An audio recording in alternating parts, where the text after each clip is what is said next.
Om Om Yo Brahmanam Vidadhati Purvam Yo Vai Vedanscha Prahinoti Tasmai Tamha Devamatma Buddhi Prakasham Mumukshurvai Sharanamaham Prapadye Om Shanti Shanti Shanti Om Namo Brahmadibhyo Brahma Vidya Sampradaya Kartribhyo Vamshrishibhyo Mahatbhyo Namo Gurubhyaha Sarvopaplavarahitāha Prajñānaghanaha Pratyagartho Brahmaivahamasmi Brahmaivahamasmi Om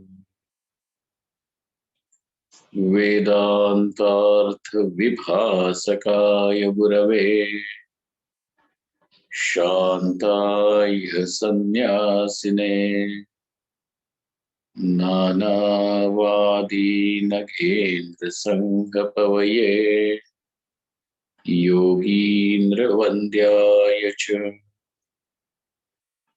Muhadvanta Divakaraya Bhagavat Padabhidham Bibhrate Tasmai Bhashyakrate Namostu Satatam Purnaya Bodhatmane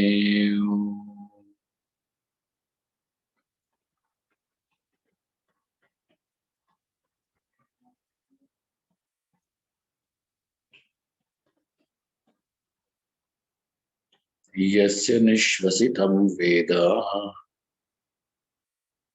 Yo Vedebhyo Khilam Jagat Nirmametamaham Vande Vidyatirthamaheshwaram Vidyatirthamaheshwaram Om.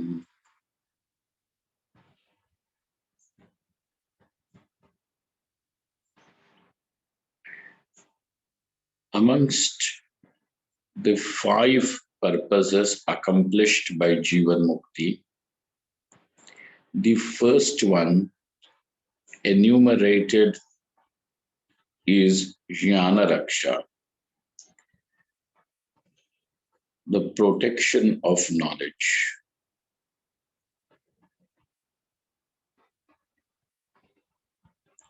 And what is the implication of that protection of knowledge? We have seen it in detail so far. Now begins the second purpose, which is accomplished through Jivan Mukti,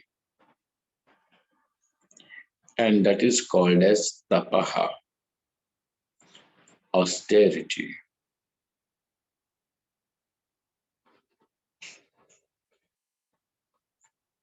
Tapa, on a very broader scale, can be said as to be a certain kind of discipline, a spiritual discipline, following which it generates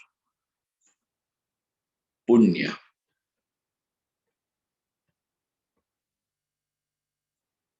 Now, those who are little familiar with these terms will be able to appreciate it, grasp it very easily.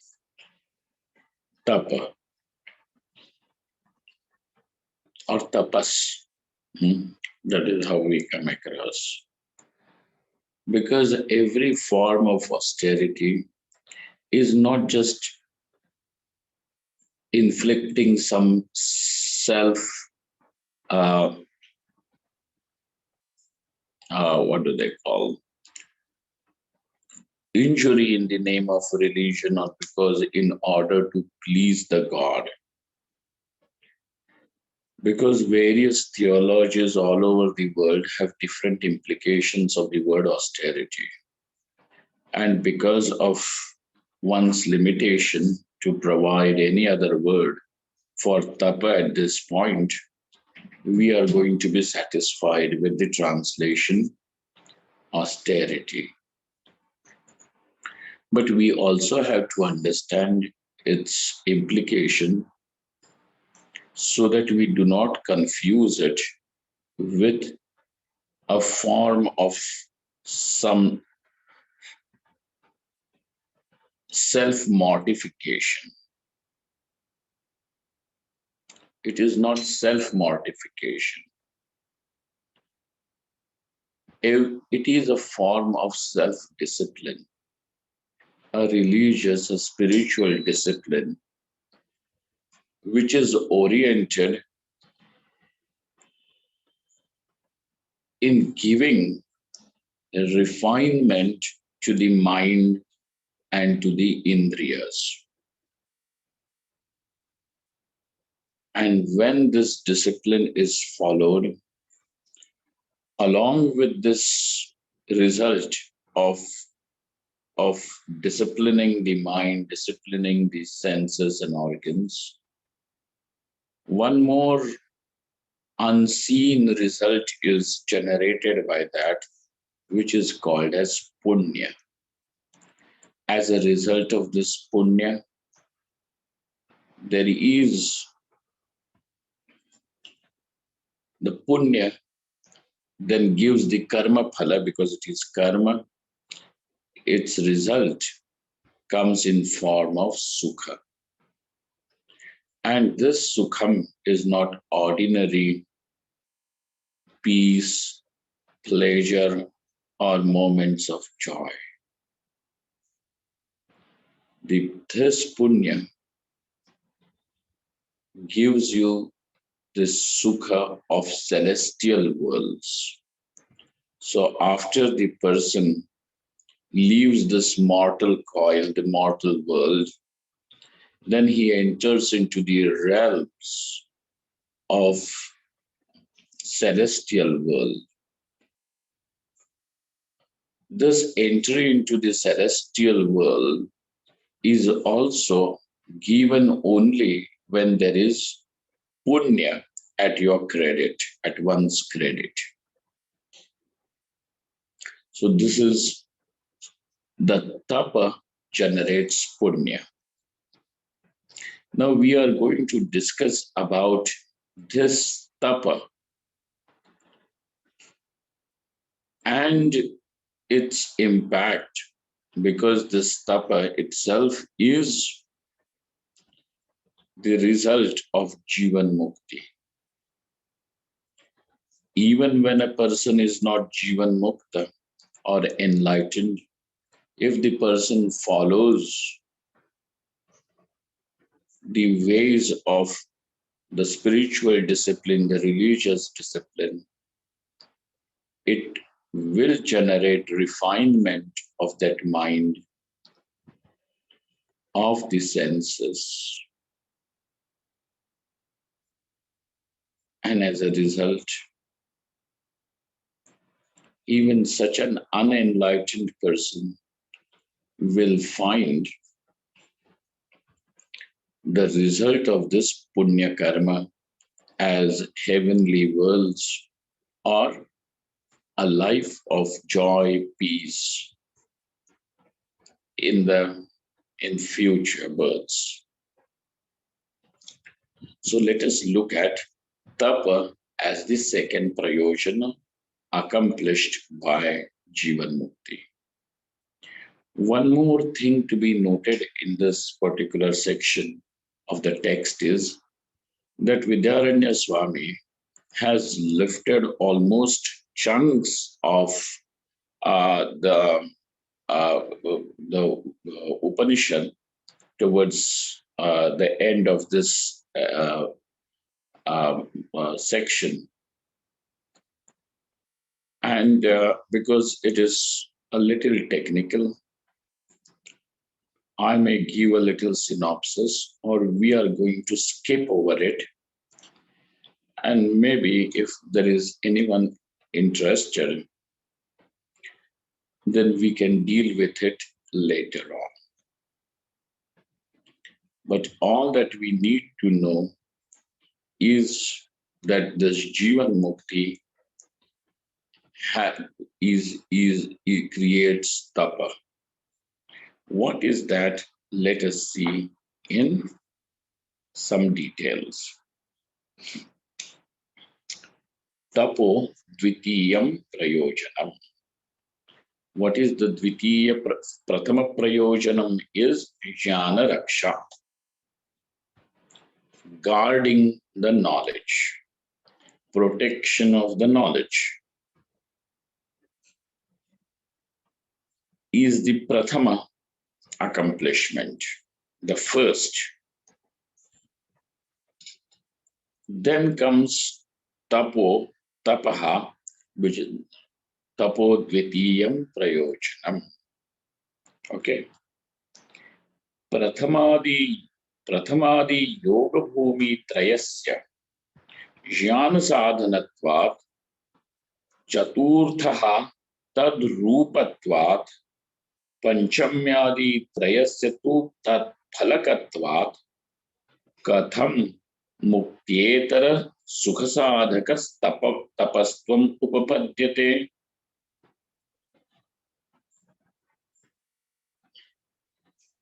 Now, Achyutray Modak gives an what do they call an introduction. He inaugurates this section with a question. He says, if we look at all the 7 bhumikas of Jivan Mukti, we can divide it in 3 sections. The first 3 are the phases before knowledge. The 4th one is the stage or the phase of knowledge itself. 5th, 6th, and 7th are the stages after the knowledge. And 5th, 6th, and 7th stages are post-knowledge, but with degree of increasing denseness of samadhi. So therefore, the first 3 are prior to the knowledge, pre-knowledge. 4th one is the stage of knowledge itself, and the later 3 are post-knowledge. So how does he say this? Prathamadi yoga bhumi trayasya. So beginning from the first 3 are jnana sadhanatvad. Now the first 3 are can be considered as the means, as the sadhanam for knowledge. Because shubhecha, vicharana, and tanumanasa are the 3 means. They become the means for knowledge. Jnana sadhanatvat. Then chaturthyaha tadrupatva. What is the case of the 4th bhumika, chaturtha bhumika? Tadrupa. Tadrupa means jnana rupatvat. And panchamyadi trayasya tu tat phalakatvat. And the fifth, sixth, and seventh are the results of knowledge. Tat phalakatva. Katham muktetara sukhasadakastapam tapastvam upapadyate. Now, what are you talking? That there is tapa, which is the result of Jivan Mukti, which can be now said as it is some sadhanam for sukham, because all the sukhas are already, the entire range of whatever sukha is covered under mukti. Now, the person who thus is liberated, for him, every sukha has become his own nature, and therefore he has attained the Purna Sukham. How can you ever say that there is tapas, which is a means of any other sukha? Katham upapadyate, how can that be ever justified, such kind of a claim? We are not trying to prove that it becomes a sukha sadhanam, any other thing, but we are now going to tell you that it is still tapa. How is it tapa and what does it bring about? Look at it. Yoga Bhuminam now begins Vidyaranya's explanation. Yoga Bhuminam Devatvadi Prapti Hetutaya Tapastvam Drashtavyam. First of all, these yoga bhumis, the first three yoga bhumis, bhumis, now you understand bhumikas, which means the platforms, the stages, the phases of yoga. The first three should be seen as what? That Devatvadi Prapti Hetutaya. Why do you call that as tapa? The first three bhumikas, he says, should be viewed, should be understood as tapa. Because tapa is responsible for conferring upon the person the experience of celestial joys.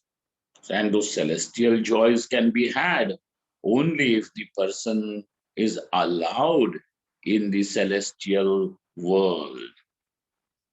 But this tapa, now we are not, what have we to understand? Yoga bhumi is tapa.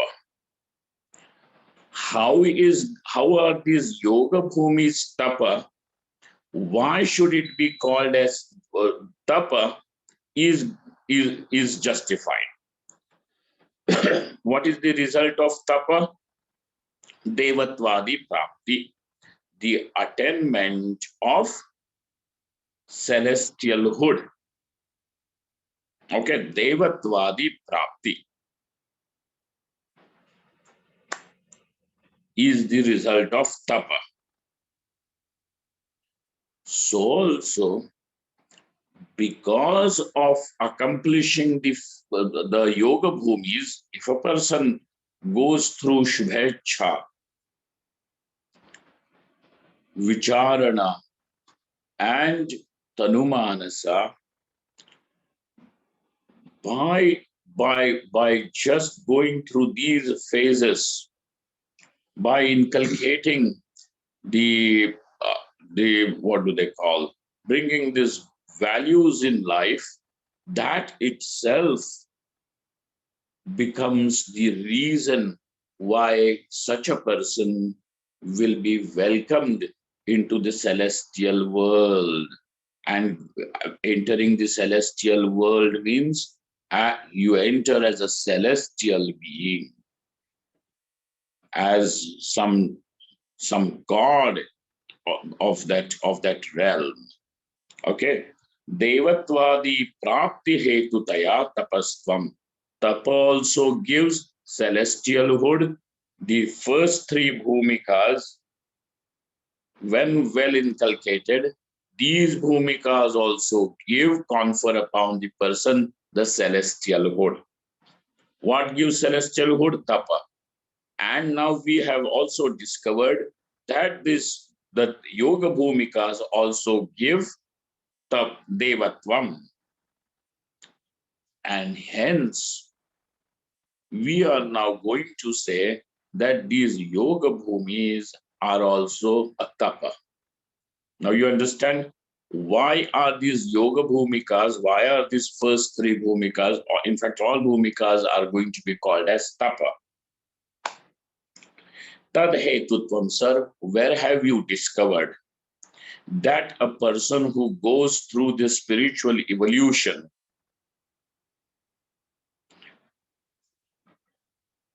can attain devatvam? Where? Because just because you are saying it cannot be accepted, you will have to actually bring the pramana. Okay, what will you have to bring? The pramana in order to prove what you are saying. You may say anything, you can theorize, you can philosophize. Just because you are able to philosophize, make a poetry, and sound very convincing and very confident, that doesn't make it a fact. In order for anything to be proven as a fact, you will have to bring a pramana. What do you want to show? That these yoga bhumis are tapa. Because these, and why are you saying these yoga bhumis are tapa? Because these yoga bhumis also confer upon that jiva the celestial hood, devatvam. Okay, the celestial hood. Tad hetutvam cha Arjuna Bhagavatoho Shri Rama Vasishthayoshcha prashnottarabhyam avagamyate. Now, tad hetutvam means yoga bhumi nam devatva prapti hetutvam. You understand what you understand the sequence of its logic. Yoga bhumi nam devatva prapti hetu. Only if you are able to prove that the yoga bhumis have the devatva praptitva hetutvam, they have the capacity to confer, to give the celestial hood, only then we will accept that these yoga bhumis are tapa. Okay. So what will you have to prove first? That they can give celestial hood. Can you go into some celestial world and find out by interviewing, sir, how did you reach this place?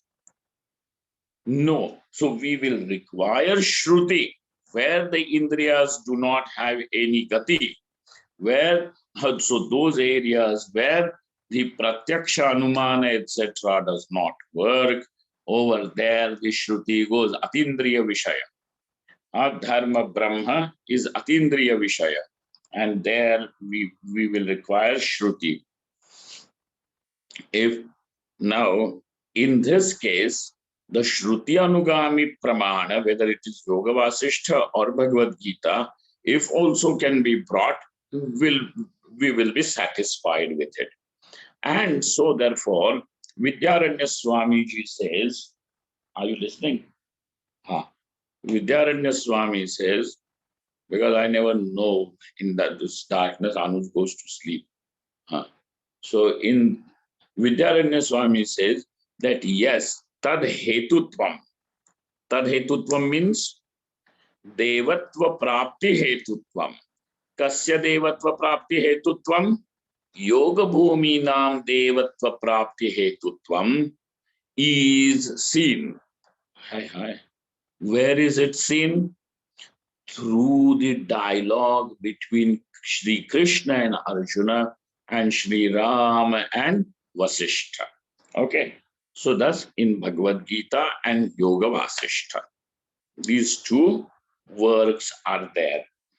Tad hetutvam cha Arjuna Bhagavatoho Shri Rama Vasishthayohoscha Prashnottaraabhyam Avagamyate. So there are questions and questions put by Arjuna or Shri Rama, in one place answered, replied by Shri Krishna, and in another case replied by sage Vasishtha. Prashnottarabhyam avagamyate can be understood. Arjuna Vacha. So here is Arjuna's question. Ayati Shraddhayopeto Yoga Chalitamaanasaha Aprapya Yoga Samsiddhim Kam Gatim Krishna Gacchati. Arjuna has a question. Arjuna says, Hey Shri Krishna, O Krishna, what happens? Ayati Shraddhayopeto. Now a person who is endowed with Shraddha, with faith, because whatever you do, you will do it. One of the factors, major factors responsible for all our actions is Shraddha. Okay, Shraddha. Okay, so now you enter into a new space. I will give you an example, and that will make you understand Shraddhayopetaha, this thing, a little easily. You enter into a new space. Then you say it's very hot. We need some breeze, and let's switch the fan on. You do not know. If it is the case of your room, it is, you already know that this switch is meant for lights, this is meant for the fan, this is for the table lights, so on and so forth. Okay, so you know over there. But in this new place, you really do not know. But you have certain faith, you guess that this is the regulator, and if I turn it on, the fan will start. It may start, it may not start, but you do that the first time with certain degree of faith. You do that with certain amount of faith in it.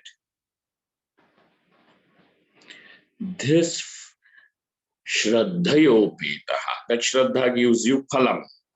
And if the fan does not start, you know that this regulator is defective. Like that.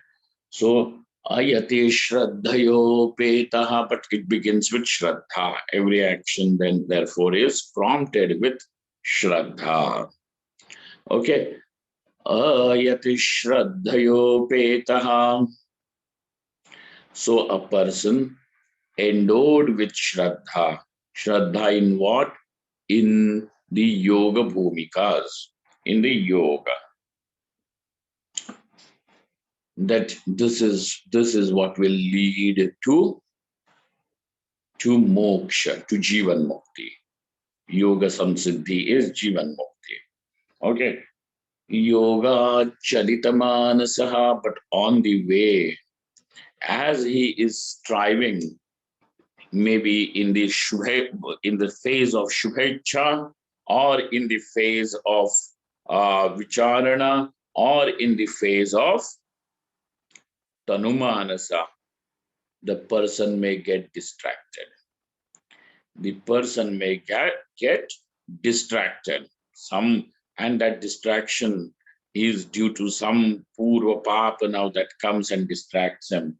So, yoga chalitamanasaha, but he has faith in this yoga, in these yoga bhumikas leading to Jivan Mukti.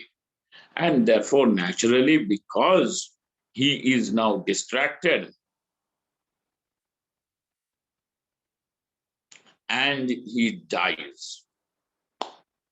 So without accomplishing the purpose of liberation, without accomplishing the Jivan Mukti and Videha Mukti, Now halfway through the person that he has not covered it, and so he dies any which ways. So now the question comes, what will happen to such a person? What will happen to Kam Gatim Krishna Gachati? What happens to him? Kachinno Bhaya Vibhrashto, Kachinno Bhaya Vibhrashtaschinna Brahmiva Nashyati, Apratishto Mahabaho Vimudho Brahmanapati. Then Kach is, because this person had taken to sannyas in order to pursue what?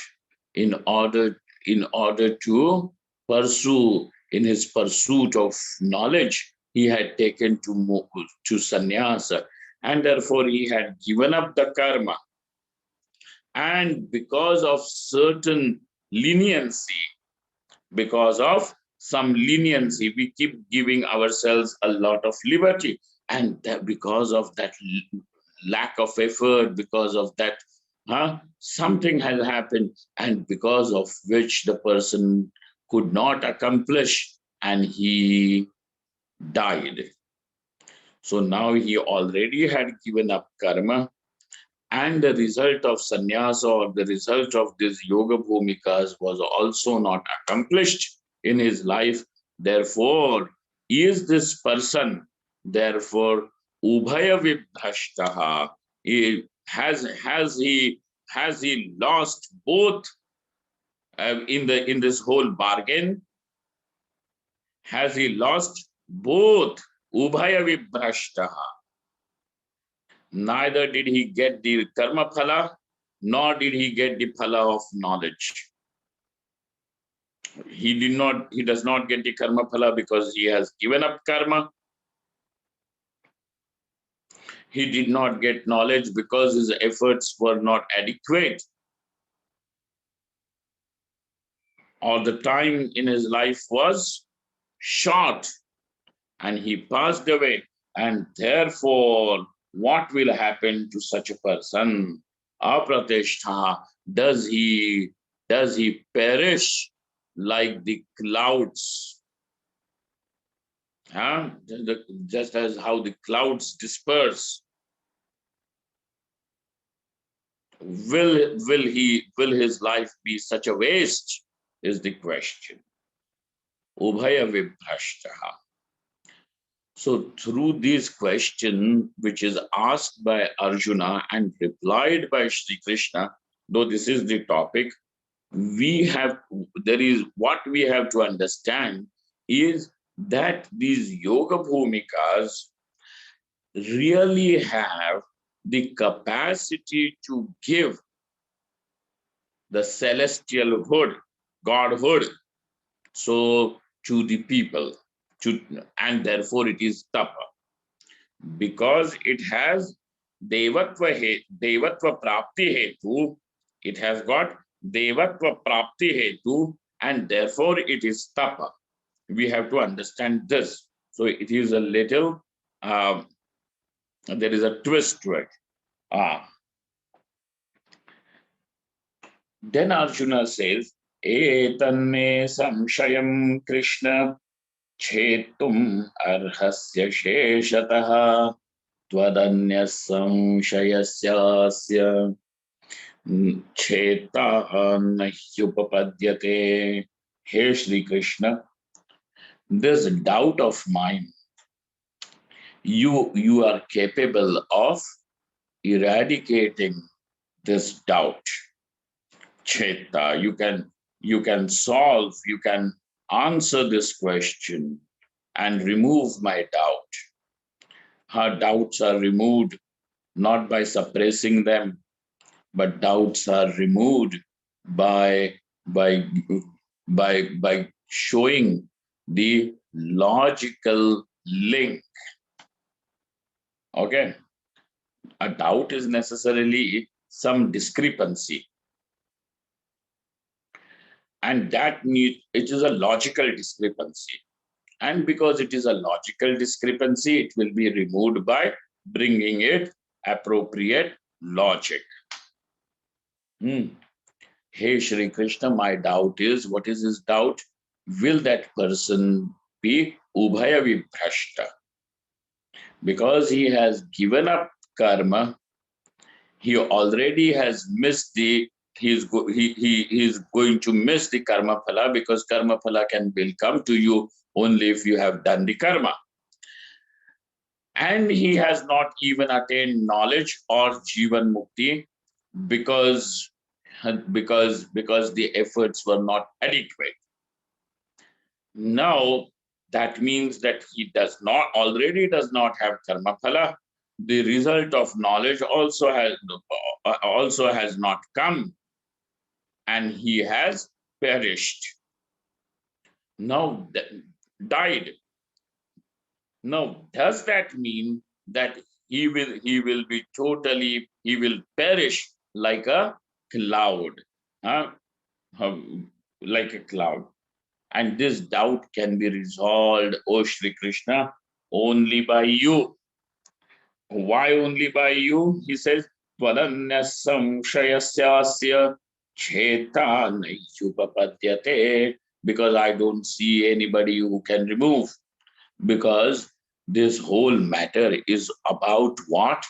About afterlife. Now, afterlife is not a matter of guesswork, of some sort of anuman, of some sort of inference.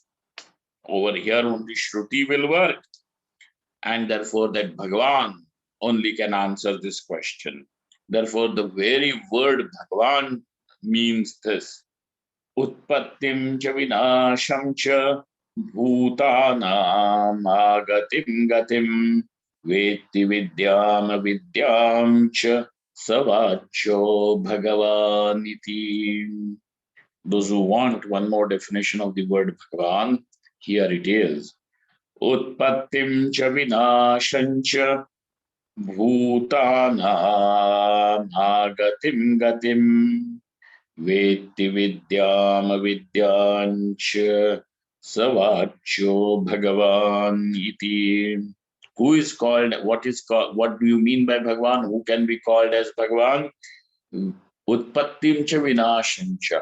Bhutanam utpattim, bhutanam vinasham cha yo vetti. Gatim vetti, agatim vetti, vidyam vetti, avidyam vetti. What all things does he know, because of which he is now called as Bhagavan, is all these things. The creation, the birth of the jiva, of the world, you can say, and even the dissolution. The one who knows the creation and dissolution, the one who knows the coming and going of all the beings, the one who knows what is ignorance and what is knowledge, is called as Bhagavan. So he who knows, generally in our this thing, in the recent times, the disciples or the followers had a fashion of calling their teachers as Bhagavan, Bhagavan, and so on and so forth. But then, in order to be called as a Bhagavan, this fellow should know all these six things. Utpattim he should know, Utpatti he should know, the creation, the dissolution, their coming and their going of the beings. From where has he come? What will he be after passing through this life? How many lives has he passed through? With what all things, in order to be here in this form and to be like this person? All this is known in detail without an error. Then such a person is called that. Person in the sense that he who knows is Bhagavan. He who knows this is Bhagavan. And because this is there present, evident in Shri Krishna, therefore Gatim Agatim is he knows. Therefore, Shri Krishna only you will be able to answer this question. Tasmat Tvadanyaha Samshayam Nirakartum na kopi na vidyate. Therefore, there is no other person in my range of knowledge or in the immediate vicinity who can proximity who can answer this question. And therefore, Shri Krishna Tvadanyaha. Where is that? What does it say? Twadanya samshayasyasya cheta nahi upapadyate.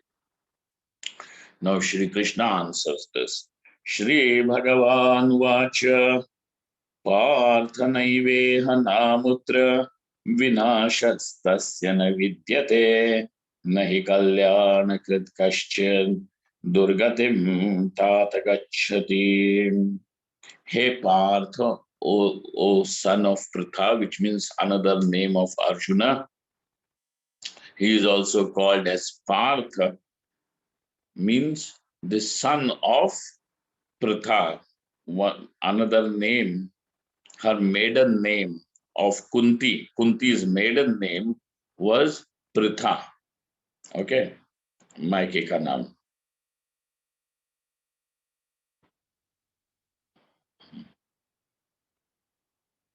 Is Pritha. And son of Pritha is Partha.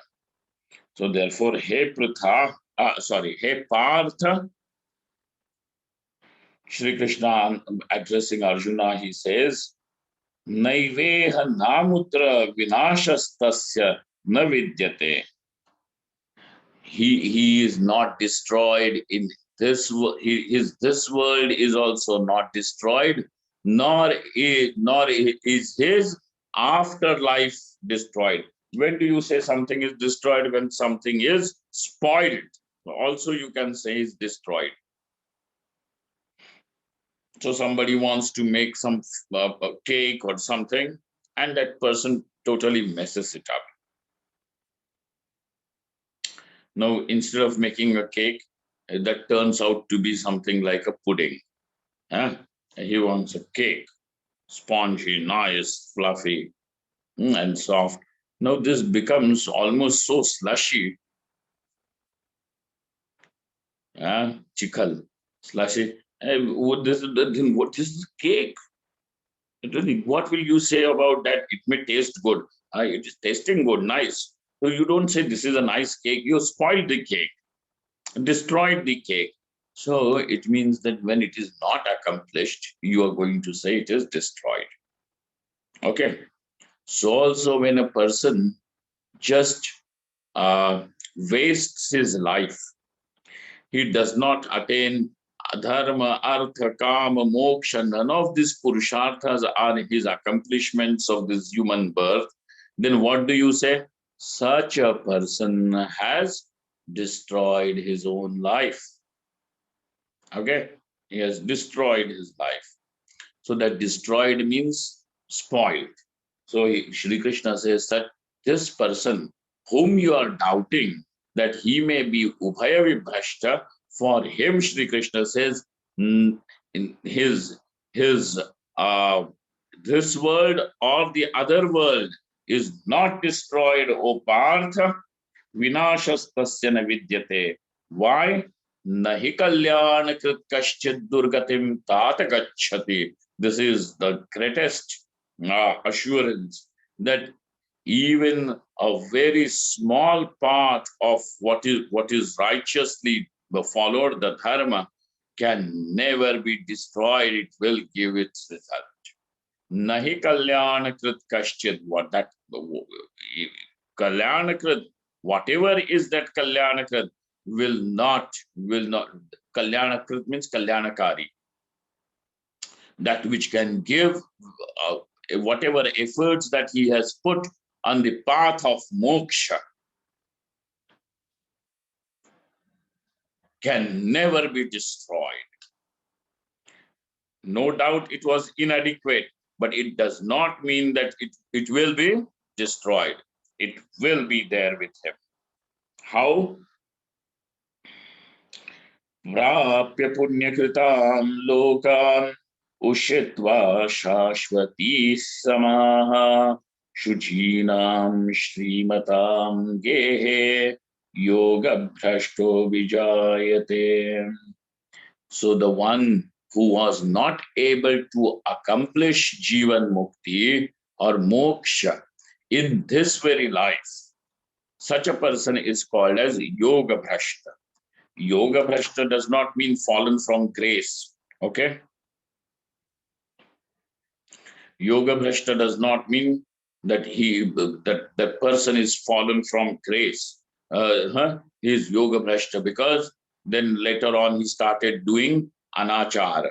That is a pap only. It is pap. It is not, that fellow is not Yoga Bhrashta. Yoga Bhrashta means though this person kept striving on the path of righteousness, but he could not accomplish Jivan Mukti or Videha Mukti in this lifetime. Okay, that is Yoga Bhrashta. Now, what happens to that person is that this person who is striving and is on the path, whether he is in the first bhumika, second bhumika, or third bhumika, and he dies, then parapya punyakritan lokan.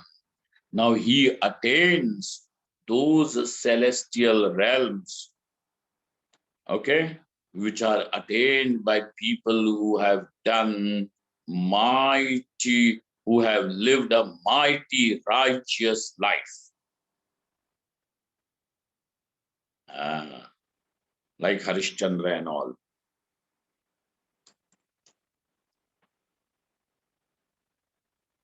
Okay. Attains those worlds, those celestial worlds. There comes a story, I do not know from which Ramayana this is, but it is a very interesting story. Now, in order to become a father of an avatar, in order to be, to even to see the avatar through your own mortal eyes, one requires great punya. Then, in order even to become the parents of an avatar, is even what kind of punya is required, you can imagine. Okay. And in Rama's ancestors, in that solar dynasty, there were people with exemplary, legendary lives, like Harishchandra. He is a legend. You can read about King Harishchandra of the solar dynasty, Surya Vamsha. Then what happened was, after Dashratha dies, so naturally, Dashratha already has such great punya, and all his life, even during this life, he has lived a thoroughly righteous life. So after he dies, he is welcomed with drums and songs and music with great pomp into the heaven. Indra, the king of all celestial beings, goes forth and welcomes, sir, come in, come in. And not only that, he welcomes him into Swarga, but he makes him sit on the same seat, on the same throne as him, Ardhasana. He gives him, offers him a seat right, not next to him, but on his very seat, he makes Dashratha sit. So you can understand what is Dashratha's punya. So all these gods, etc., are coming and saying, sir, you are welcome, because naturally Dashratha has a great amount of punya at his disposal. And so everybody comes, and Dashratha, he looks around in the heaven, and then he sees one chamber, and the doors of that place, it is blocked. So Dashratha, out of curiosity, asks Indra, what is there in that chamber? That looks very interesting. And Dashratha says, well, that is a section, that is a chamber where King Harishchandra lives. Oh, Dashratha is excited. He says that Harishchandra is my ancestor. We worship him. Huh? Satyavadi Harishchandra, because all his life he lived such a righteous life, adhered to truth. Never ever did he waver away from truth. That is Harishchandra. So I want to have Harishchandra's darshan. I want to see Harishchandra. He tells Indra. Indra says, Dashratha, I'm sorry, you cannot go, because even to see such a Mahatma, such a great being, you require more punya. Now, Dashratha's punya is so much that he can become even a father of avatar, but that was not sufficient enough to have give him the darshan of Harishchandra. You see, that is how that punya kritam lokan. Now, what happens to this person who has thus lived in the has strived to live the bhumikas of Shubhecha, Vicharana, and Tanumanasa, and he has died even before reaching the knowledge, the fourth bhumika.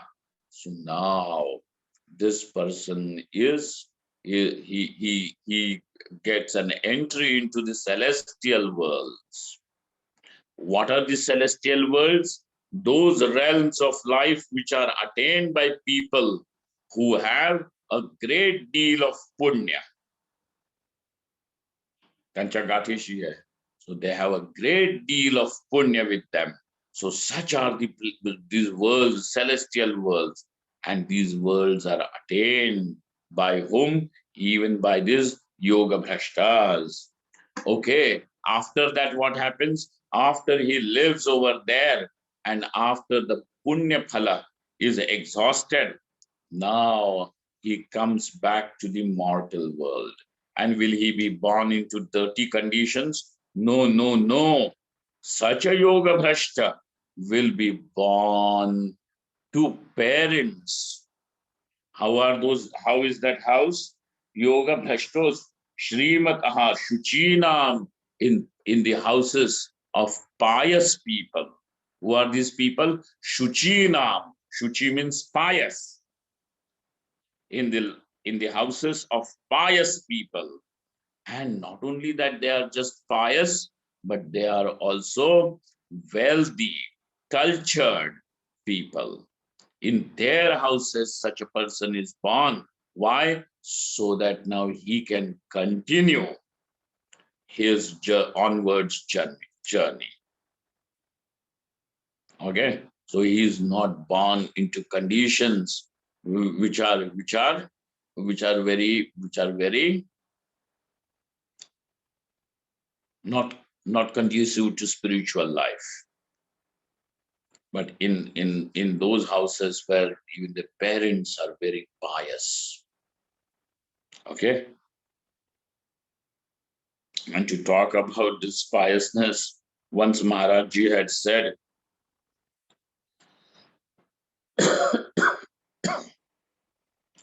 that for a great Mahatma to be born in any family, it requires the purity of 7 generations.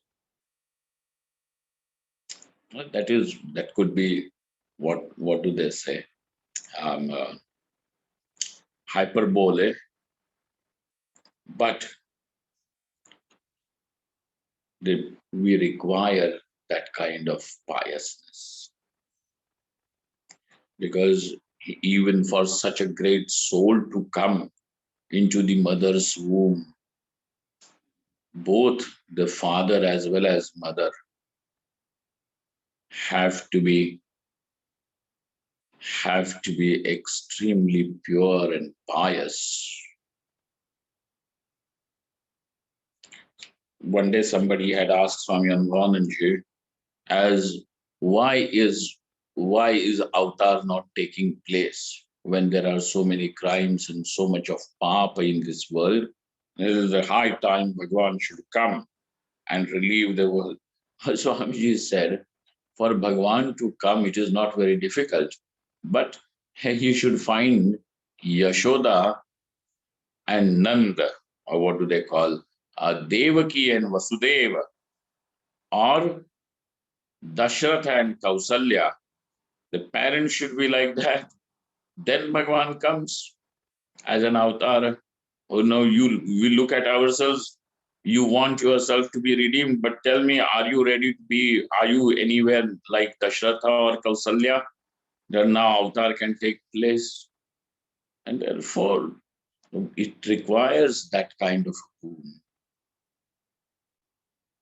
So even those mothers who give birth to such great souls are not ordinary women. Their names may not be remembered in the history,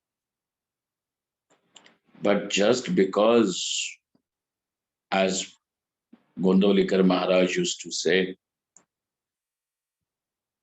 somebody had asked him about his mother. He said, if it is a mango fruit, it must be a mango tree. If there is a mango fruit, that means there is a mango tree. That is what it is. So, prapya punyakritam lokan ushitva shashvati samaha shuchinam shrimatam gehe yoga bhrashto vijayate. So such a yoga bhrashta is born into those well-to-do families where there is no dearth of food or anything, and because they are already living a pious life, which means they value spirituality, the person will be born over there. Then athava yoginameva kule bhavati dhimatam etadhi durlabhataram loke durlabhataram loke janma yadi drisham. Athava, or else the person will be born, if his punya is more, if his intensity is more, he will be born to parents who are yogis themselves, not just leading a very pious life, but those are the people who themselves are striving to accomplish the yoga bhumikas. In their life, yoginam eva kule bhavati dhimatam etad hi dur. But this kind of birth is extremely rare. Okay, janma yadidrisham, and then after tatratam buddhi sanyogam labhate paurvadehikam yatate chatato bhuyaha samsiddhau kurunandana. Yatate chatato bhuyaha samsiddhau kurunandana. O Arjuna, who delights the clan of Kurus, Kurunandana, the entire family, who delights, who makes their family and everybody proud and happy. Hey Arjuna, what happens? That such a person, then after having born over there, he again rejoins, he gains his buddhi. The all those efforts that he has put forth, he had put forth in the path of moksha, he reaches, he starts from the same point. Buddhi samyogam labhate, paurvadehikam buddhi samyogam labhate. Now he begins exactly from the same point up to where he has reached. And then after yatate chatato bhuya, then after he strives more for some siddhi. for the accomplishment, which means the fourth bhumika onwards, and for the fifth, sixth, etc., he strives over there. Guru Nandana. Okay, he does that is how we find. So over here, in the dialogue between Sri Krishna and Arjuna, what do we understand is that the people who have reached the first, second, and third bhumika but could not reach the fourth bhumika and have died before accomplishing the fourth bhumika, these people they gain the life of they are able to attain the celestial life, and then they come back and then begin their journey for moksha once again. Out of this, what do we understand from here? They gain devatva. They are able to gain celestial hood. How did they gain the celestial hood? Just by striving for the yoga bhumikas. These are not the people who have done some Ashwamedha Yajna or some great rituals or things like that, and yet they are able to go. That means that these yoga bhumikas are like tapa. Because these yoga bhumikas have devatva prapti hetu. Tapa has got devatva prapti hetu. So also yoga bhumikas have got devatva prapti hetu, hetutva. And then, therefore, we are saying that the yoga bhumikas are tapa. Now you understand why we are calling that yoga bhumikas are tapa? Because there is devatva prapti hetutva present in yoga bhumikas. Now, the same thing will be also brought to us through the dialogue between Vasishtha and Sri Rama. Let us see that when we meet again tomorrow. Om Yasya Nishvasitam Veda Yo Vedebhyo Khilan Jagat Nirmame Tamaham Vande Vidyatirthamaheshwaram. Om.